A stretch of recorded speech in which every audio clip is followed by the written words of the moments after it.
Olá, bem-vindos à nossa explicação visual de hoje. Vamos direto ao ponto porque o que a gente vai explorar aqui é absolutamente fascinante e, para ser sincero, é o tipo de coisa que muda o jogo. Sabe aquela sensação de que a vida às vezes parece um ciclo repetitivo de pensamentos dolorosos? Pois é, nós vamos desvendar essas engrenagens ocultas à nossa mente. O foco principal aqui é entender um padrão muito específico. Por que o cérebro humano tem essa mania absurda de buscar incansavelmente reviver traumas lá do passado para definir o nosso presente? Sério, se você já se perguntou de onde isso vem e como fazer isso parar de vez, a resposta está na própria estrutura de como operamos mentalmente. Vamos lá? Certo? Vamos mergulhar fundo nisso. O grande mistério é por que a mente busca o trauma. Pensa bem, a nossa intuição diz que o cérebro deveria correr atrás apenas do prazer e de coisas boas, certo? Mas não é isso que acontece. Na prática, de forma quase automática, a gente se vê preso nesses ciclos, buscando dores e informações lá de trás para tentar definir quem somos no presente. A mente acaba funcionando como um ímã gigante para o sofrimento antigo, e a gente precisa muito entender o porquê disso acontecer. Bom, para entender essa busca maluca pelo trauma, a gente tem que olhar para a causa fundamental de tudo isso. E a resposta está neste conceito central, o ego. E olha, não estou falando de ego no sentido de arrogância ou vaidade, tá? Estou falando de uma identidade falsa, um eu totalmente artificial que a nossa própria mente construiu. O lance mais crítico aqui é que esse eu acredita de pés juntos que ele não seria absolutamente ninguém sem o histórico dele. Para se sentir real e ter uma forma, ele precisa desesperadamente do passado. Então, ele fica quase que obcecado em manter todo esse passado vivo aí dentro da sua cabeça. Isso nos leva a entender como essa identidade atua no nosso dia a dia. Pense na sua voz interior como um filtro, literalmente um filtro do passado. Ela é totalmente condicionada pela sua história e pelos valores culturais que você herdou da sociedade. O que acontece na prática? A gente passa a ver e a julgar o nosso momento presente usando óculos lá do passado. É uma lente completamente histórica que constrói uma imagem muito distorcida da realidade atual. Basicamente, o seu cérebro sequestra o presente e vai buscar as dores antigas para tentar dar algum sentido ao que está acontecendo agora. Para ilustrar isso melhor, vamos dar uma olhada nesta imagem. Essa estrutura incrível para entender a dor emocional crônica e essa espécie de falha no sistema mental é baseada na obra de Eckhart Tolle. Os conceitos dessas fontes nos dão uma visão quase cirúrgica de como funcionam as engrenagens mecânicas do nosso sofrimento. É exatamente isso que revela o motivo real da gente ficar tantas vezes preso no tempo, patinando nas mesmas emoções ruins. E aqui entra um dos conceitos mais reveladores desse estudo. O tal do corpo de dor. Imagina ele como se fosse um parasita mesmo, uma entidade tangível. Trata-se de um campo de energia puramente negativa que se aloja, literalmente, no seu corpo e na sua mente. De onde ele vem? Ele é feito de todos aqueles resíduos de sofrimento emocional não resolvido, sabe? Aqueles traumas de infância, coisas que ficaram mal curadas.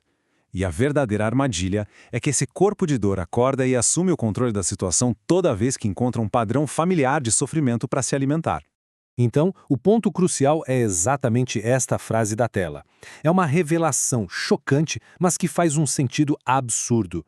O sofrimento só consegue se alimentar de mais sofrimento. Ele simplesmente não consegue digerir a alegria.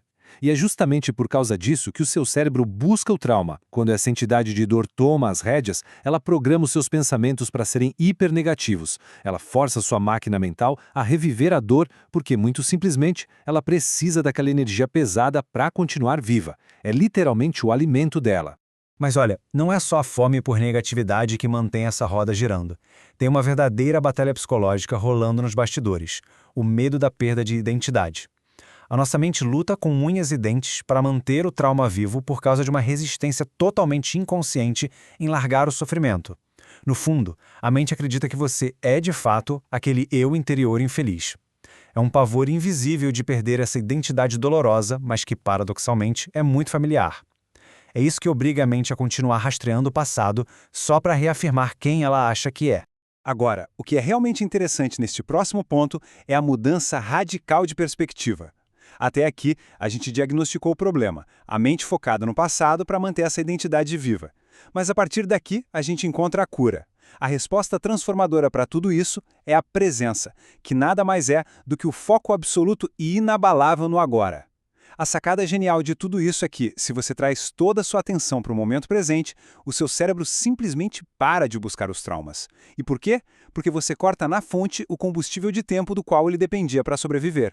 Pensa no momento presente como se fosse um holofote, uma luz literal. É a luz da consciência. E o trauma e o sofrimento têm um pavor absurdo dessa luz. Veja bem, a dor só sobrevive no nosso cérebro graças àquela identificação inconsciente que a gente tem com ela. Se a gente vive no piloto automático, somos reféns. Mas no instante em que você simplesmente observa o seu sofrimento diretamente, sem julgar, você corta essa identificação na hora. Observar a dor funciona como uma luz que dissolve as sombras do passado e instaura uma dimensão mental totalmente nova, chamada presença.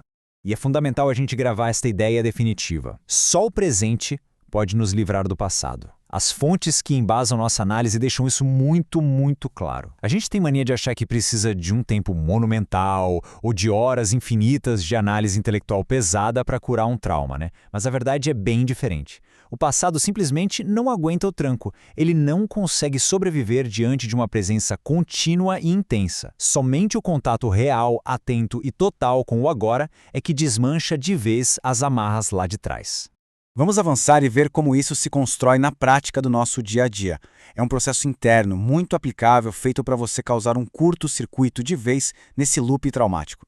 Primeiro passo, observar o sofrimento. Sentir a emoção ali no corpo, mas sem ficar criando historinhas mentais sobre ela. Segundo passo, focar no agora. Trazer a atenção toda para o interior do seu corpo, para sua respiração neste exato instante. E o terceiro passo, que é cortar a ligação energética, acaba acontecendo de forma natural. Ao se manter em alerta máximo no presente, você interrompe imediatamente a habilidade da mente de ir lá no arquivo, puxar as memórias ruins. E o grande resultado de manter essa prática é o que chamamos de o fim do pensamento involuntário. É aqui que a gente mata o trauma de fome mesmo. Quando você consegue ficar nesse estado de pura consciência e alerta, você vira uma espécie de testemunha silenciosa de você mesmo. O pensamento compulsivo perde a força. E aquele padrão chato do cérebro de ir vasculhar doses antigas para justificar o que você está vivendo hoje simplesmente evapora de forma orgânica. Não tem mais energia alimentando aquilo, sabe? Sem a ilusão do tempo e sem aquelas reações no piloto automático, o sofrimento para de ditar as regras do seu presente. E assim, a gente chega a esta pergunta bem provocativa para fechar a nossa análise de hoje. O que é que resta quando o passado finalmente perde o seu poder? Se a gente aplicar essa descoberta para toda a nossa vivência humana coletiva, a resposta é a verdadeira, pura e genuína liberdade.